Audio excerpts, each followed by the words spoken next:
Existe una leyenda de un rey guerrero que por medio de la espada logró conquistar y crear una nación, China. Algunos creen que era un monarca cruel, sediento de poder, que a cargo del más grandioso ejército de su tiempo, derrotó y humilló a sus adversarios. Fue el primer emperador, cambió las reglas de la guerra, evadió la muerte en más de una ocasión y construyó una de las tumbas más grandiosas jamás hechas, custodiada por miles de guerreros de terracota. Por esto hoy veremos China, el inicio de un imperio.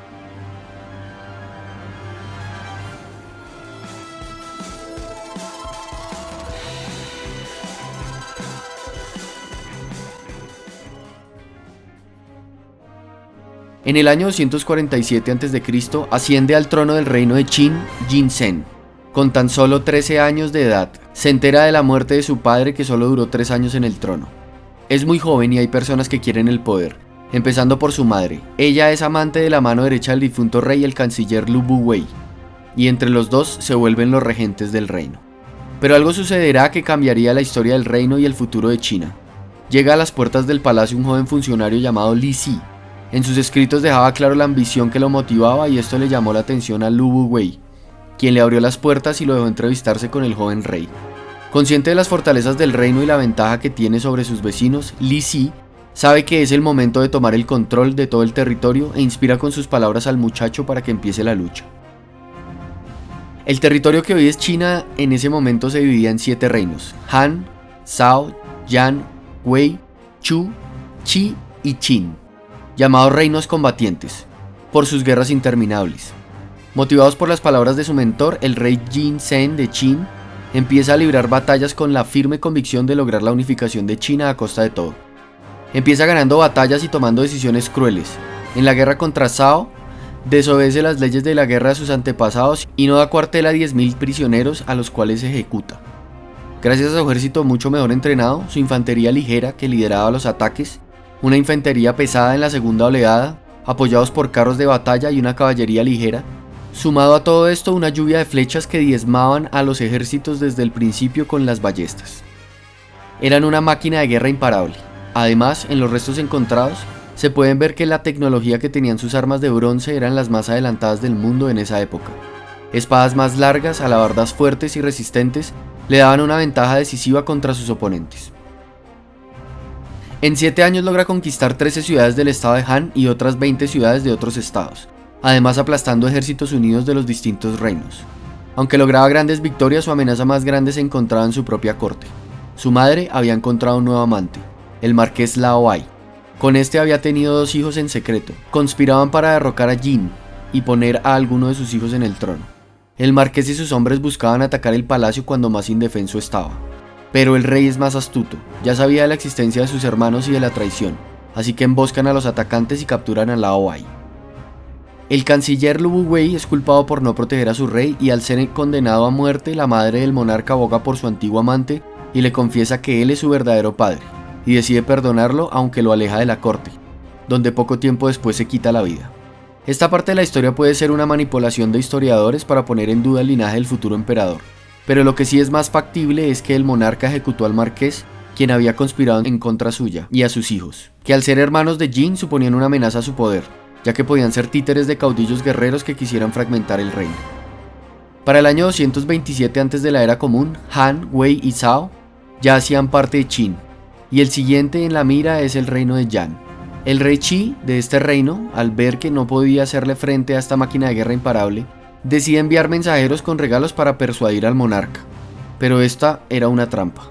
Entre el pergamino, que tenía un mapa para mostrarle al rey los estados conquistados, había un cuchillo.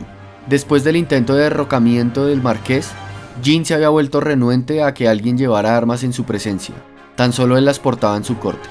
Esto casi le cuesta la vida, logra defenderse del asesino y matarlo con sus propias manos. Después de este episodio empieza a atormentarse. No teme a la muerte, teme que en el mundo de los espíritus las almas de las personas que ha asesinado lo estén esperando y caigan sobre él en busca de venganza. Así que decide hacer un ejército de espíritus que lo acompañen en el más allá. La tradición era ser enterrados con pequeños muñecos de arcilla como guardia personal después de la muerte, pero el rey sentía que tenía demasiados enemigos al otro lado. Por eso su ejército debía ser descomunal, con muñecos grandes, más grandes que el promedio. Para el año 223 antes de la era común, Yan ya había caído. El rey tuvo que enviar la cabeza de su hijo para hacer la paz con el conquistador, mostrando con este brutal hecho su sometimiento. Su siguiente objetivo era el reino de Chu, pero el primer ejército se vio ensombrecido por 500.000 soldados que aplastaron a los invasores. Jin ya no estaba para dar más largas, así que usó todos sus recursos para armar un ejército mayor para someter a la resistencia. A su ejército se sumaron 500.000 soldados más.